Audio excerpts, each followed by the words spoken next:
I want to talk today about the development of German archaeology from the late 19th to the middle of the 20th century. I think you may say a few phrases, not just one. Okay, fine. Then I translate. In that time, within 2 generations, German archaeology went from a situation of universal anthropology to a situation where you have archaeologists in SS uniforms working in Eastern Europe, plundering museums and doing propaganda films. Ну, значит, в сегодняшнем выступлении я рассматриваю историю немецкой археологии с конца 19 по середину 20 века. Но за это время вот поколение немецких археологов прошли путь от универсальной антропологии до такой политически ангажированной археологии, когда археологи в эсэсовской форме, значит, действовали в Восточной Европе, грабя музеи и занимаясь пропагандой.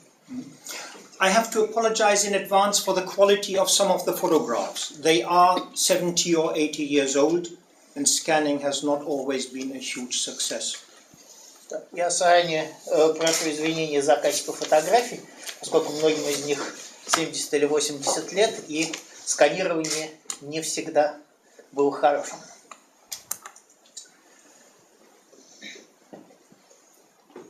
Throughout the 19th century, after the Napoleonic Wars, Germany was still split up in numerous kingdoms, dukedoms, principalities, free cities, and so on.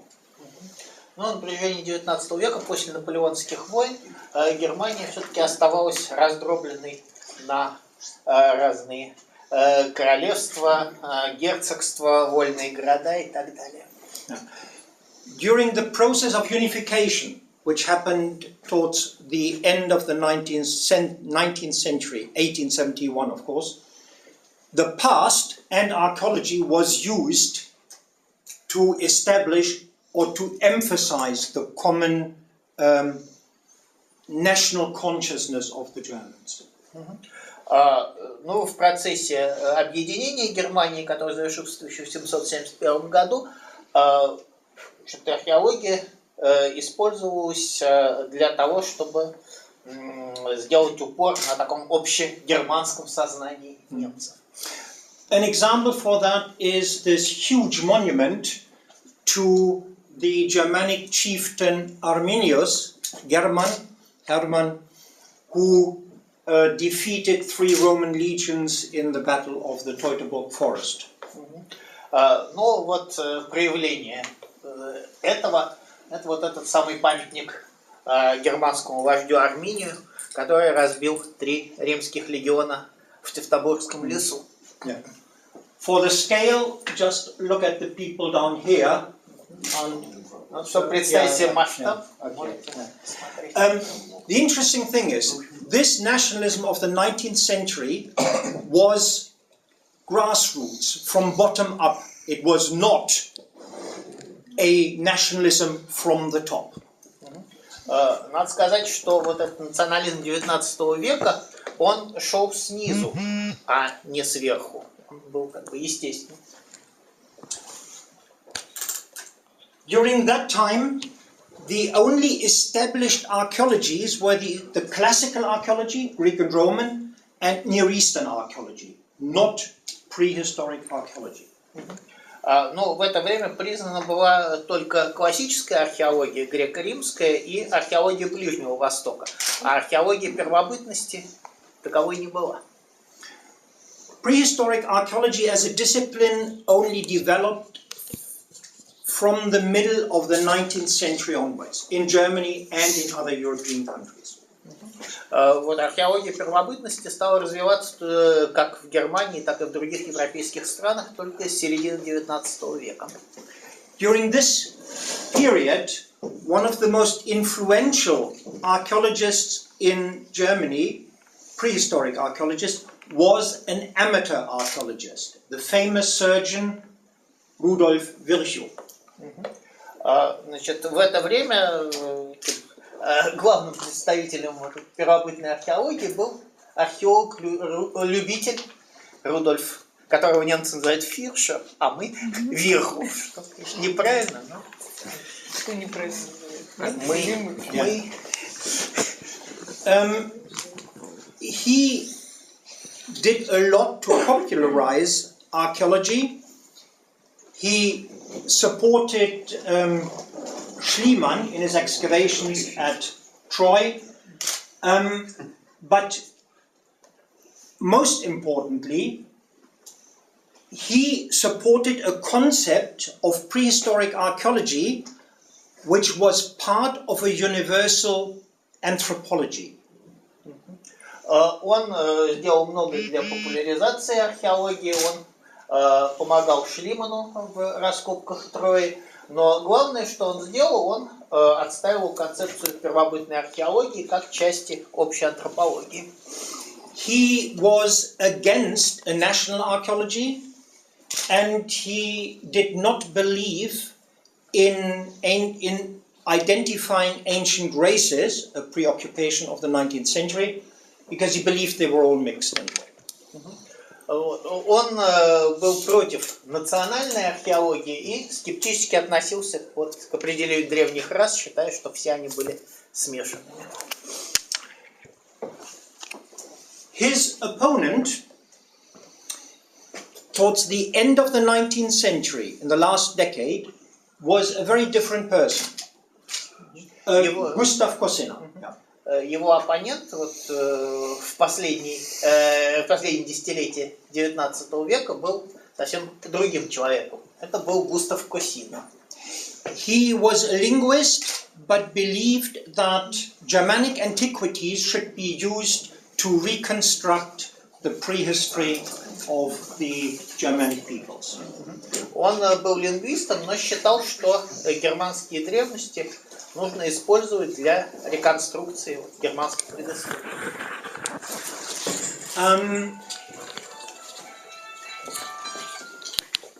He worked quite hard to establish prehistoric archaeology, more specifically Germanic archaeology, as an independent university discipline. Он сделал очень много для того, чтобы утвердить доисторическую археологию, прежде всего германскую археологию, как самостоятельную университетскую дисциплину. He achieved that in the year 1902 with his appointment to an unpaid professorship in Berlin. Он добился этого в 1902 году, когда он был назначен на неоплачиваемую должность профессора в Берлинском университете. Unpaid professorships are a very specific feature, a very specific type of university slavery in Germany. They still exist. Неоплачиваемое профессорство – это такая специфическая форма университетского рабства в Германии, которая существует до сих пор. But after 16 years of teaching, unpaid, he became a fully paid professor.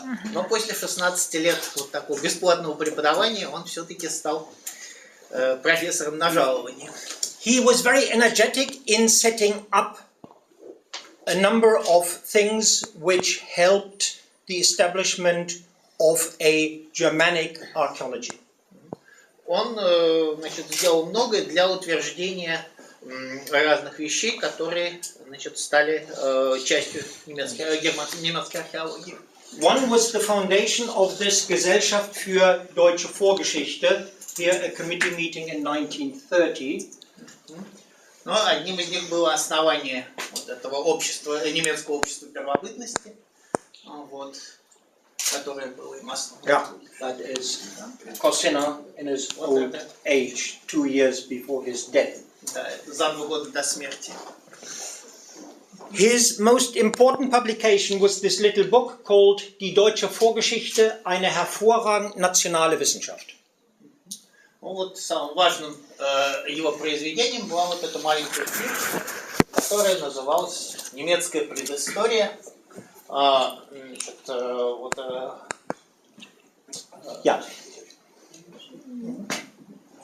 in it, he... Sorry? Нет, Yeah. Yeah. You're reading your translation. Yeah. In it, he called for prehistoric archaeology to be given the same status as classical archaeology and Near Eastern archaeology. Но в ней он утверждал, что значит, наука о немецкой преистории это такая же наука, как классическая археология и ближневосточная археология. He praised the high cultural achievements of the ancient Germans, or Germany to be precise. Он значит, утверждал, что у первобытных германцев были высокие культурные достижения. And he outlined his methodology, which in a very brief form we have to look at in order to understand how archaeology could be used politically. Вот. И он излагал свою методику, которую мы должны хотя бы кратко рассмотреть, чтобы понять, как можно использовать археологию в националистических целях. First, he thought that specific types of artifacts reflect ancient cultures. Ну, во-первых, он утверждал, что специфические типы артефактов отражают древние культуры. These cultures, archaeological cultures, reflect ancient peoples, ethnic groups. Археологические культуры, в свою очередь, отражают древние народы или этнические группы. And the distribution, therefore, of these specific types of artifacts for each group reflect ethnic territories. И поэтому вот распределение этих типов артефактов отражает распределение этнических групп. It was essentially an attempt to write a national prehistory, a national history before written sources. И он попытался таким образом написать национальную историю, то есть национальную историю в дописьменный период. Here's an example of one of his maps, which shows in shading and then with the boundaries the expansion of the Germany in the Bronze Age as he thought he saw it from the artifacts. Ну вот это одна из его карт, на которой можно видеть вот, заштрихованные районы. Это распространение германских племен, как он их понимал вот, по этим самым артефактам. The problem of his method is you can only identify, you can only do the ethnic identification of these artifact territories, these distribution areas, by working back from historical times. Otherwise you do not know which ethnic groups you talk about. Ну, проблема с его методом состоит в том, что этническое отождествление возможно только вот путем ретроспекции от исторических времен, а иначе мы не знаем, с какими племенами имеем дело. The problem of this method is illustrated by the famous dispute between Kosina and his Polish student, and later famous scholar himself, Kościewski. Ну, вот эту проблему можно видеть, она проявилась в споре между Косиной и его польским учеником, а впоследствии тоже знаменитым ученым Kościewskim. Kościewski used Kosina's method. Kościewski использовал метод Косины. But simply by saying the artifacts found here were Slavic, he said, Kosina is wrong, these are not Germanic territories, these are Slavic territories already in the Bronze Age, and these are the ancestors of the Poles. Но, в отличие от Косины, он говорил, что вот артефакты, найденные здесь, это славянские артефакты, поэтому это были славянские земли уже в бронзовом веке. There's also a very strong racist element, one has to say, in Kosina's writing and thinking.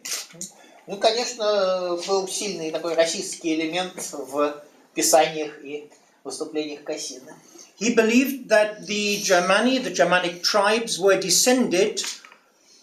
belonged to a northern or Aryan race which was descended from the Indo-Germans. He called them Indo-Germans, not Indo-Europeans. Он считал, что германцы принадлежали такой северной или арийской расе, которая в свою очередь произошла от индогерманцев, ну, которых мы привыкли называть индоевропейцами. Но в немецкой традиции индогерманцы. Then came 1933. Cosina was already dead. He had died in 1932. Ну, тут наступил 1933 год. Косина к тому времени уже не был в живых, он умер в 1932 году. The Nazis moved very fast to take control of archaeological societies and of professional archaeology. Нацисты очень быстро, значит, завладели археологическими обществами и профессиональной археологией. It was a process called Gleichschaltung. It happened not just to archaeology, it happened to all social organizations in the Third Reich. Этот процесс назывался Gleichschaltung, то есть как бы выравнивание, ну мы это переводим описательно как насильственное приобщение к господствующей идеологии. Ну, то есть всех под одну гребенку постричь. Вот это Gleichschaltung. И это было во всех отраслях, не только в археологии. So, Cosina's Society for German Prehistory became и Косиновское общество немецкой первобытности became the Reichsbund für deutsche Vorgeschichte. Стала имперской ассоциацией немецкой предыстории. 34. There are only 4 years between these photographs. В 1934 году прошло только 4 года с того времени, как была снята вот фотография Косина. The Nazis also, in effect, reorganized archaeology and archaeologists in the Third Reich. Нацисты в Третьем Рейхе реорганизовали, реструктуризировали археологию и археологов. First, there was the Amt Rosenberg, the office Rosenberg. Да. Во-первых, существовало ведомство Розенберга. He was, you could say, the chief ideologue of the Nazi party. He was responsible for the political education of party members and of the party. Но Розенберг был таким основным идеологом Третьего Рейха. Он отвечал за политическое воспитание членов нацистской партии. And for this, he felt he needed a department of prehistory from 1934. И для этого он считал, что ему нужен отдел древности, и таковой был создан в 1934 году. The head of that was a man called Hans Reinhardt. His name will come up again later. So it's prehistory, not antiquities. Sorry. Yes, it was an office für Vorgeschichte. Vorgeschichte was the German term that was used all the time. I understand it is not easy to translate that It's Vorgeschichte. into Russian. Yeah. Первобытность. Okay, this has been a linguistic discussion before we started. I don't want to go into that again. Это не альтактум, это Vorgeschichte. Да, и во главе этого отдела стоял Ганс Рейнард. Это имя мы еще услышим. And here is Rosenberg himself visiting in 1937 an archaeology exhibition. Ну вот, видите, Розенберг посещает выставку «Живая древность». You can see Nazi officials like to be photographed next to Viking ships and similar things. Ну вот, видите, нравилось им фотографироваться на фоне викингских вот этого самого имперского союза германской предыстории и германской первобытности в Халле в октябре 1934 года. On the podium you see here Rosenberg himself, and here is Reinhardt, his head of the archaeology department, essentially. Глава археологического отдела.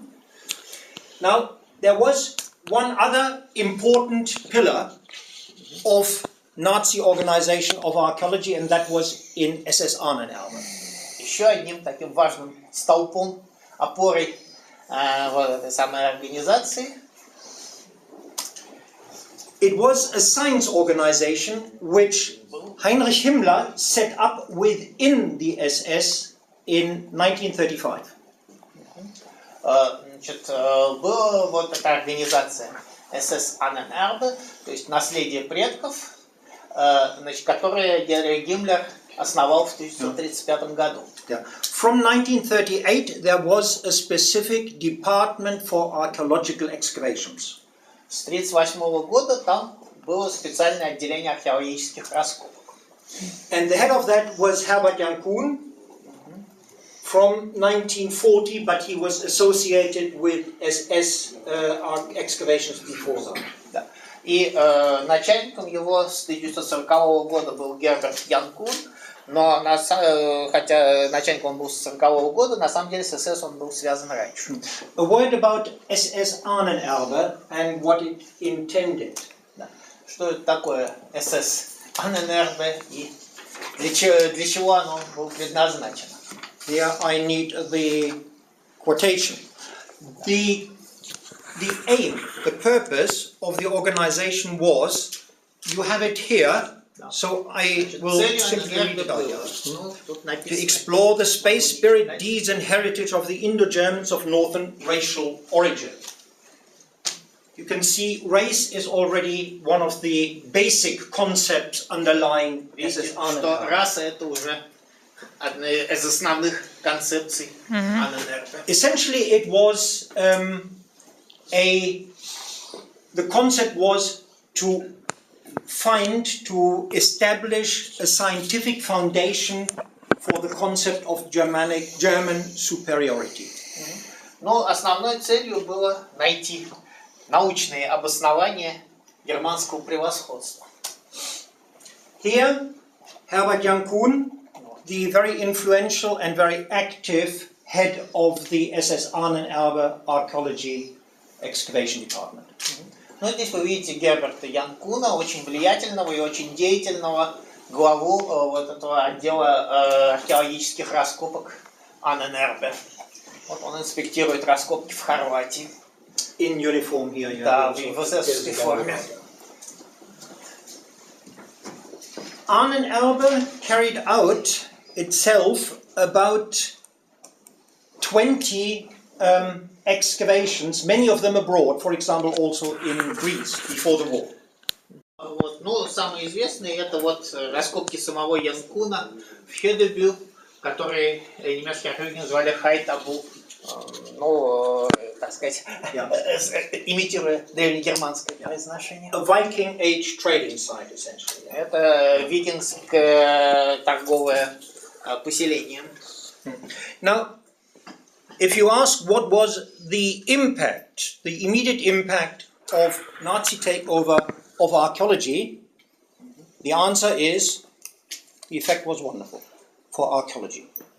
Ну, если вы спросите, какое было вот непосредственное воздействие того, что нацисты взяли в свои руки археологию, то вот непосредственное воздействие было просто великолепным для археологии. There was an expansion of the number of offices for the protection of ancient monuments. Значит, увеличилось число учреждений, занимавшихся охраной древних памятников. From 2 in 1933 to 14 10 years later, sevenfold increase. Да. Значит, в 1933 году таких учреждений было 2, а в 1943 14. То есть за 10 лет. These archaeologists have to be trained. So этих археологов нужно было учить. There was an expansion of the teaching personnel at universities and colleges. Поэтому увеличилось число преподавательского состава в университетах и колледжах. The increase in professorial chairs, in professorships, from 1 to 12, again over something like 10 years. Профессорские должности увеличились с 1 до 20 кафедры. There was a similar expansion of the number of unpaid professorships, unsalaried professorships. Точно так же увеличилось количество вот этих неоплачиваемых профессорских должностей. And something new, which the Nazis introduced, И нечто новое, что ввели нацисты. the teaching of archaeology, prehistoric archaeology at teacher training colleges. Это введение археологии в учебный план учительских колледжей. In order to introduce prehistoric archaeology to the schools, via the teachers. Чтобы ввести археологию в школьный курс посредством этих учителей.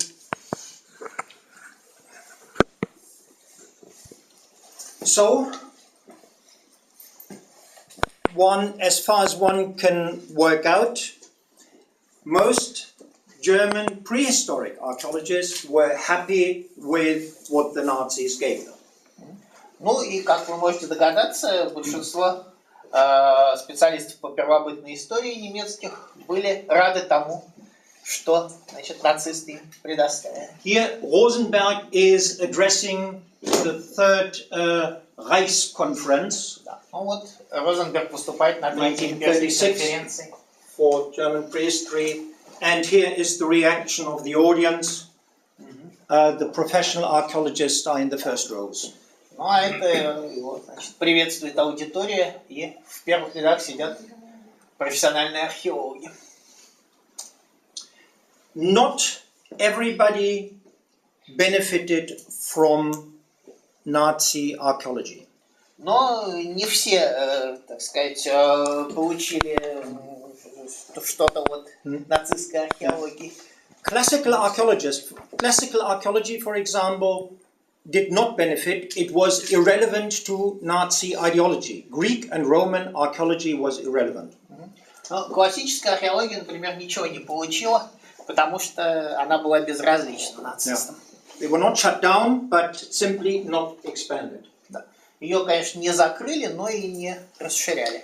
And then there were a small number of dissenters, critics who did not accept Cosina's method.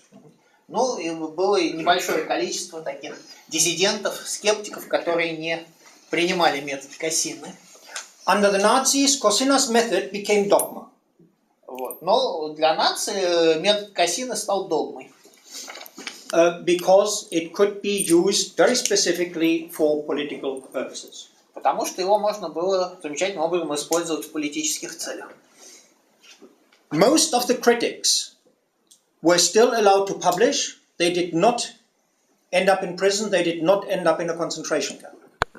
Но большинству критиков разрешали публиковаться, и они не попали в тюрьмы или концентрационные лагеря. The most prominent victim was Professor von Meerhardt of Marburg University.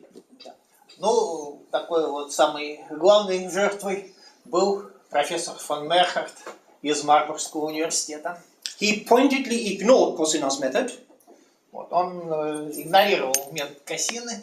He was publicly attacked because of that by Reinhardt and eventually lost his professorial post in 1938. Да. Но он подвергался вот публичным нападкам Рейнарта и в 1938 году был лишен профессорской должности. And of course, there were Jewish archaeologists. When the Nazis took over, there were few archaeologists, so also few Jewish archaeologists. Вот. Ну и были, значит, и археологи-евреи, вот, их было мало. The prominent ones who lost their jobs after 1935 were Berzu and Jakobsthal. Ну вот свои должности после 1935 года потеряли Берзу и Якобшталь. They both went to Britain. Вот, оба они направились в Великобританию. And Berzu became a very famous excavator there. Вот, Берзу стал там знаменитым раскопщиком. And Jakobsthal published in 1944 in Oxford his innovative book on early Celtic art. Вот, а Якобшталь напечатал в 1944 году в Оксфорде свою новаторскую книгу о раннем кельтском искусстве. Why were the Nazis so keen on archaeology? Why were they so interested in controlling archaeology? Почему нацисты уделяли такое внимание археологии? Почему они были так заинтересованы в том, чтобы контролировать археологию? prehistoric archaeology was a perfect means to put across ideological messages. Потому что первобытная археология была замечательным средством для того, чтобы вот передать такой идеологический посыл. Not the only one, of course, but one that was good in museums, in schools, and so on and so on. Ну, потому что музеи, школы и так далее. Yeah. So here in the caption, it says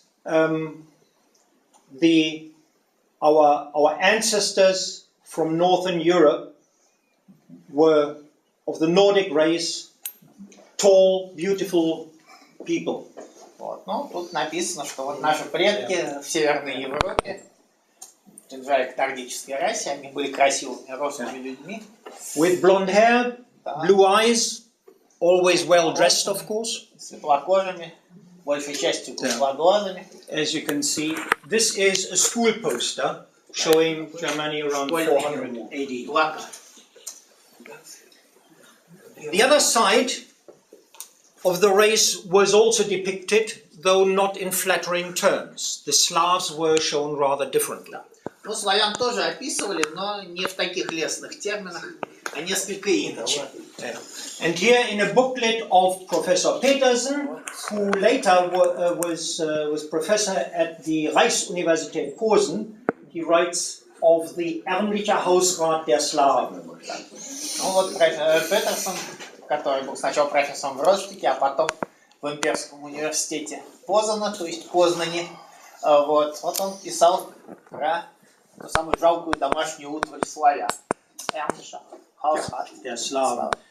Very different, of course, the immaculate Ordnung of a Germanic bedroom. Вот, которая, конечно, отличалась от безупречного порядка германского дома. Note the discreet decoration of some of the chests. Вот. Смотрите на скромное украшение некоторых из ящиков. Вот, if you can slip in the symbols of your own party into depiction of the past, that is legitimation. Если вы можете символ вашей партии, значит, втиснуть в прошедшее, то это тем самым легитимизация. Yeah. Archaeology could also be used for messages about enemies and the Führer.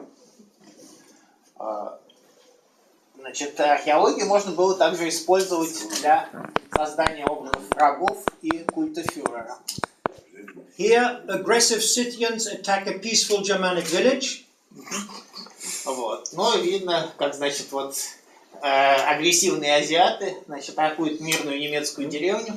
And on the back of this picture, it says, I explain the picture in a moment. А на обороте этой картинки It написано: says, heute beschützt uns der Führer vor den asiatischen Horden. вот. Написано, вот сегодня фюрер защищает нас от азиатских хорд.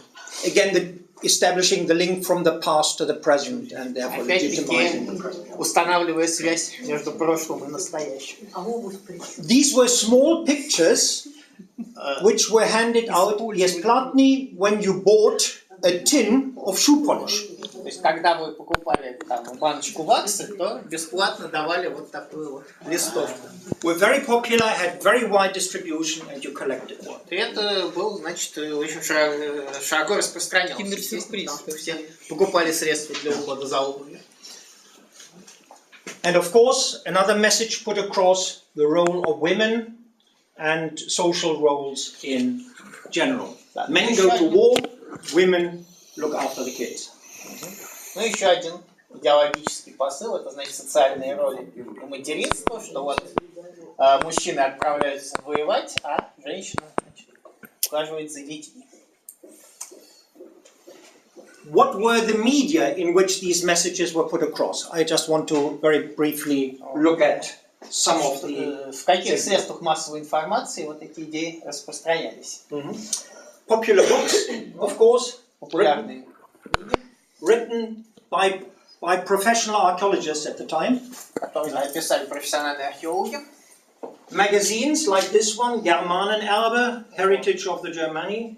Значит, иллюстрированные журналы, как вот это German Erbe, то есть немецкое наследие, германское наследие.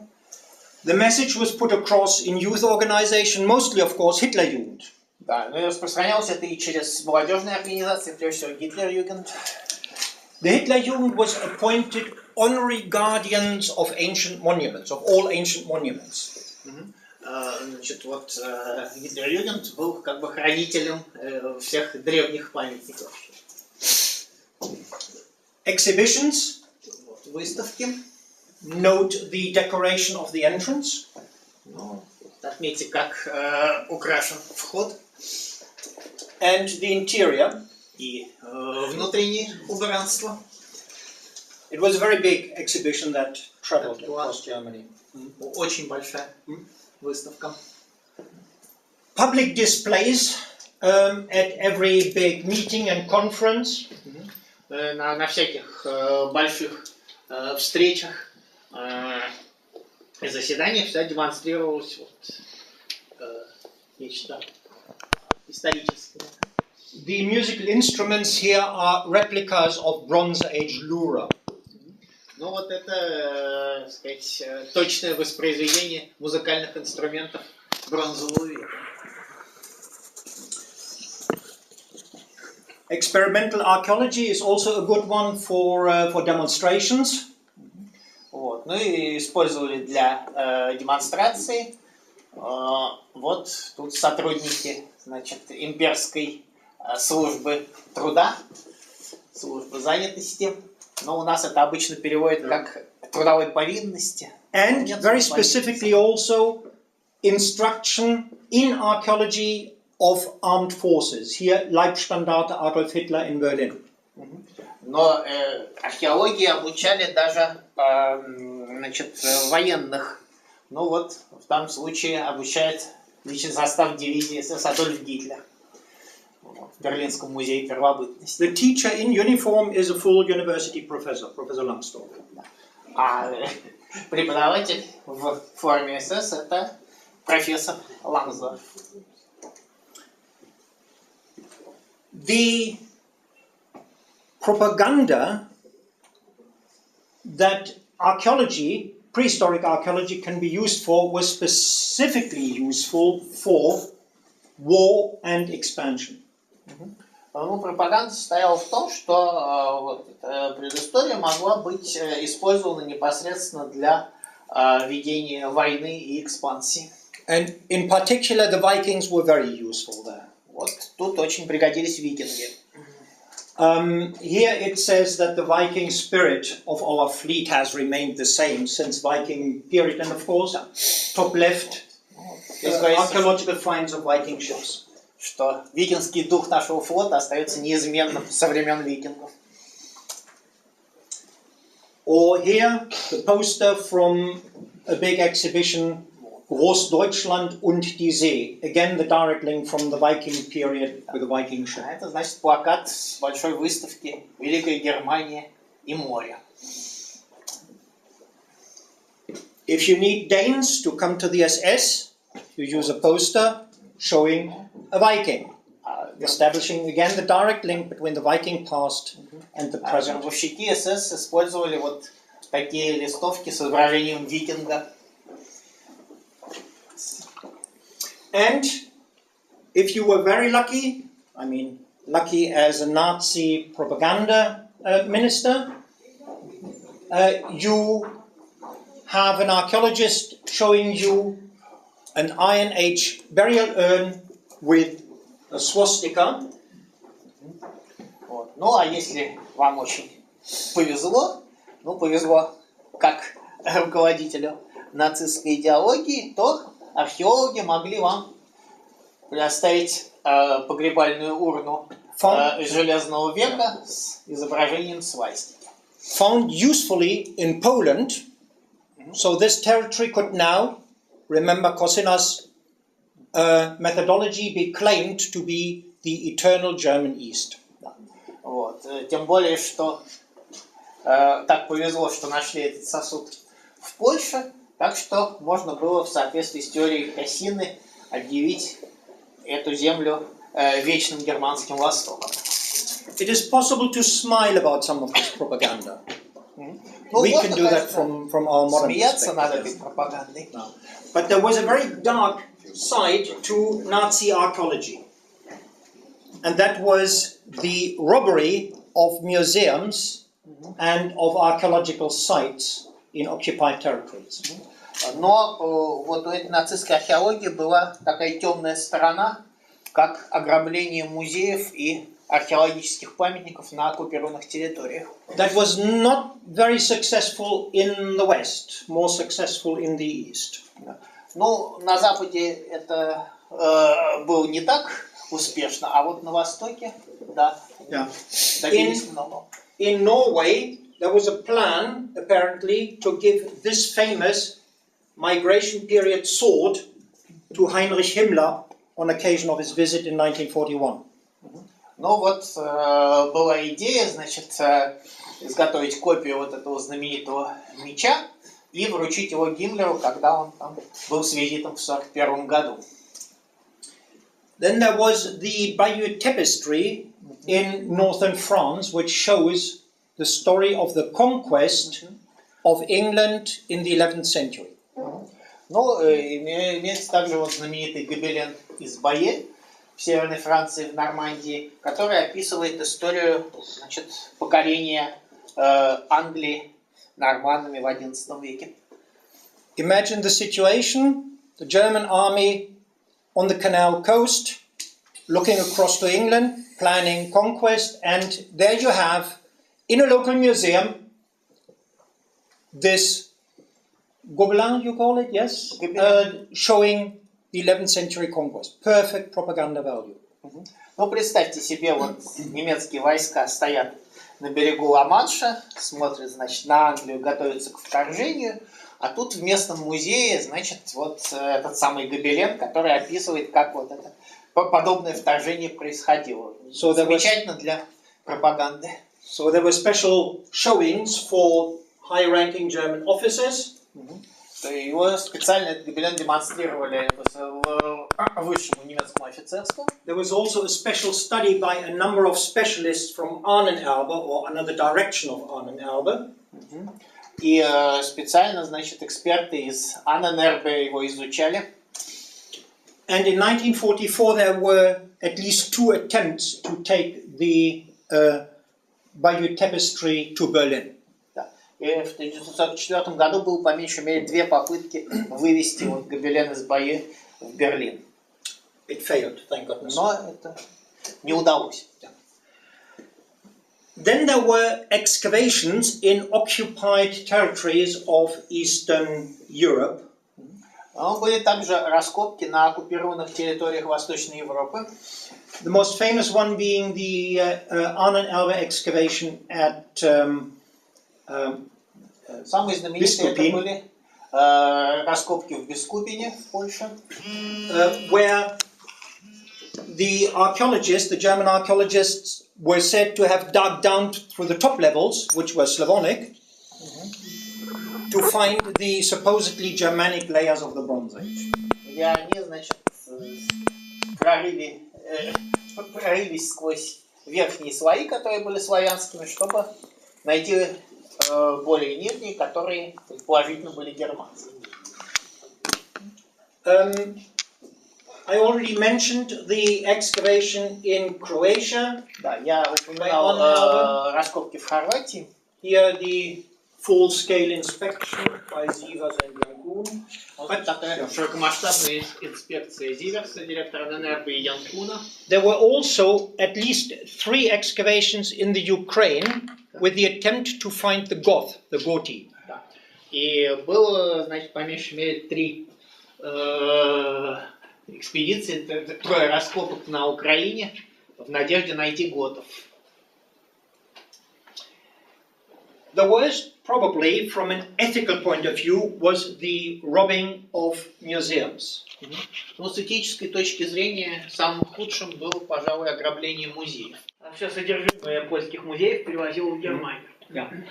There was a Sonderkommando Reinhardt that did the same in the Ukraine and in Russia in the areas under civilian administration. И была особая команда Райнерта, которая делала то же самое в России и на Украине, в районах, управлявшихся гражданской администрацией. And a similar Sonderkommando И такая же особая under команда Young Kuhn working Янкуна, in areas under military control. He could do that because he was SS. которая действовала в районах, контролирующихся военными. Но это они могли делать, потому что они были частью СС. And there was Karl Kersten working in the Crimea on a propaganda film. А Карл Керстен действовал в Крыму, но он на ниве пропаганды подвязался.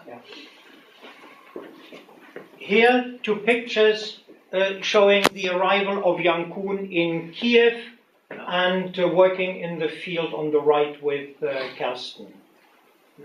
Вот. Ну, тут фотографии показывают, значит, Янкун прибывает в Киев и как он ведет полевые работы вместе с Керстеном. One of the museums plundered, for which there is photographic documentation, was that of my cop. Вот это, значит, документ, фотографии из Майкопа. Top right, in front of the magazine, the fonde of the museum. Вверху, перед фондами. And bottom left, a so-called Scythian helmet that was sent to Berlin in 1942 from my cop. Внизу это так называемый скифский шлем, который был в 1942 году отослан в Берлин. Karl Kersten had a very interesting job in the Crimea. Вот Керстен проделал интересную работу в Крыму. Вот Керстен. He had a special job, special task from Himmler to do a propaganda film demonstrating the ancient Germanic settlement of the Crimea by the Goth. Ему Гиммлер непосредственно поручил создать такой пропагандистский фильм о древних германских поселениях в Крыму. The aim was to ideologically prepare the settlement of the Crimea by Germans from South Tyrol. Значит, целью было, значит, идеологически обосновать заселение Крыма немцами from where? South Tyrol, Южный Тирол. Из Южного Тироля. Hitler specifically referred in one of his famous table talks to the Crimea and said, "We only want back what once belonged to us."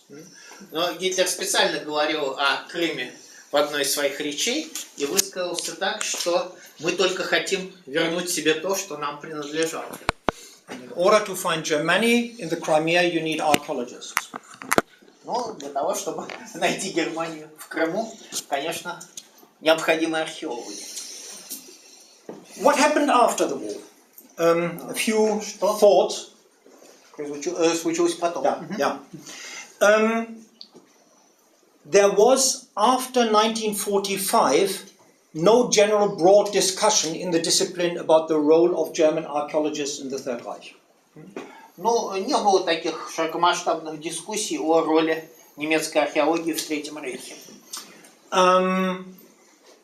Young Kuhn went on to become a well-known and respected professor at Göttingen University. Янкун продолжил свою карьеру и стал вполне уважаемым профессором Геттингенского университета. Only one German archaeologist lost his job. Not surprising, yeah. Только один немецкий археолог лишился работы. Yeah, and he could never work in Germany again as in state service, and that was Reinhard. И ему было запрещено работать в Германии на государственной службе. Это был Рейнард. Now, allow me to use my notes for the last few minutes. I want to think about and talk about the current. The discussion about Nazi archaeology started in Germany around 1990. Вот, значит, дискуссии о немецкой археологии в нацистский период начались где-то примерно с 1990 года. That is important. It is the point at which the students of the prominent Nazi archaeologists went into retirement. 2 generations on. Да. Но что интересно, это случилось тогда, когда ученики вот этих знаменитых нацистских археологов, значит, ушли на пенсию. Тогда это стало возможно. So there were no more defenders of the old guard, so to speak. То есть не осталось уже защитников старого. But it means that the discussion about Nazi archaeology today in Germany is conducted among people who have never lived in the Third Reich. Most of them have never lived in a totalitarian regime. Но, с другой стороны, это означает, что вот эти дискуссии ведутся среди людей, которые никогда не жили при Третьем Рейхе и никогда не жили в тоталитарном государстве. So it is a discussion in an atmosphere of high moral principles, but no experience. В атмосфере высоких моральных принципов, но без всякого опыта. And very often I get the feeling that there is a kind of smug certainty in the discussion. We are better archaeologists today, we are better human beings today. И у меня иногда создается чувство, что вся эта дискуссия ведется с таким полным осознанием того, что сегодня мы лучшие археологи, сегодня мы лучшие люди, чем те, что были тогда. Well, are we better archaeologists? Я не знаю. Лучшие ли мы археологи? Не знаю. There was a lot of amateurish and silly archaeology in the early years of Ahnenerbe, like trying to find Germanic sanctuaries everywhere, for example, here at the Exerstein. Да, в ранние годы Ahnenerbe было много смешных и любительских таких попыток найти германское просто во всем, ну, например, вот германские святилища, просто в чем угодно. But a lot of the archaeology that Ahnenerbe did was of high professional standard. Но многие археологические раскопки, которые вела Ahnenerbe, были высокого археологического качества.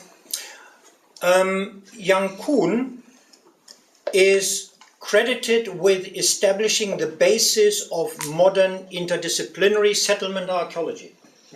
И Ян Куну можно поставить заслугу то, что он заложил основы современной междисциплинарной археологии поселений. Which only shows you can be a good archaeologist and still be badly wrong. Что, в общем, демонстрирует, что и хороший археолог может быть во многом неправ.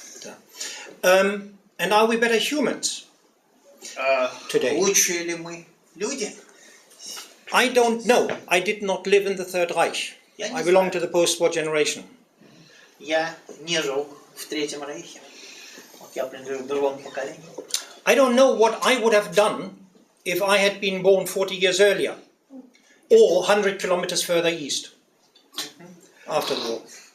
Вот. Я не знаю, что бы я делал, если бы я родился на 40 лет раньше или на 100 километров восточнее в более поздний период.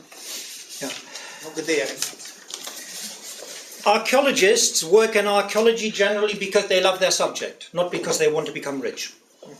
Ну, археологи обычно становятся археологами, потому что они любят свое дело, а не потому, что они хотят разбогатеть. So if somebody comes and offers you jobs and money and status, high status for your discipline, do you say no? Ну вот, если вам предлагают, значит, деньги и все такое, чтобы вы занимались своей работой, трудно отказаться. I therefore have become very hesitant to judge. I now just want to understand. Поэтому я не решаюсь судить, я только стараюсь понять. What I do know, though, is that some things are wrong, and plundering other people's museums is wrong. Digging up other countries' heritage is wrong. Но я знаю, что что-то плохо. Грабить чужие музеи плохо. Раскапывать чужие памятники плохо. So what German archaeologists did in the Third Reich, committed themselves to, was a Faustian bargain. it was a deal with the devil, a bargain with the devil, Ну вот то, что and it could only go wrong. то, что сделали немецкие археологи, они пошли на Фаустову сделку, да, сделку с дьяволом. And it all started so harmlessly with a bit of romantic nationalism in the 19th century. А все это началось так невинно, как романтический национализм 19 века. Спасибо.